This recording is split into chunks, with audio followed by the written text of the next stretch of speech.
जब भी विंटर का टाइम आता है तो न्यूबॉर्न से लेके 6 मंथ तक के बेबी के लिए ये बहुत ही चैलेंजिंग होता है, स्पेशली जब उनको कोल्ड कफ होता है। तो ये 3 टिप्स हैं जो आपको भी फॉलो करने हैं अगर आपका बेबी न्यूबॉर्न से लेके 6 मंथ तक का है। तो जब भी आपके बेबी को कोल्ड होता है तो ये ट्राई करें कि उसको कभी भी फ्लैट ना सुलाएं।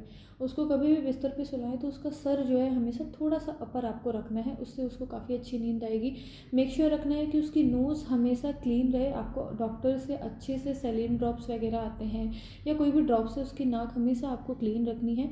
थर्ड है कि ज़्यादातर उसको पेरेंट अपने मतलब स्किन टू स्किन टच दें ताकि उसको बहुत ज़्यादा रिलीफ मिलता है इन सब चीज़ों से। तो ये कुछ टिप्स हैं जो आपको भी फॉलो करने चाहिए।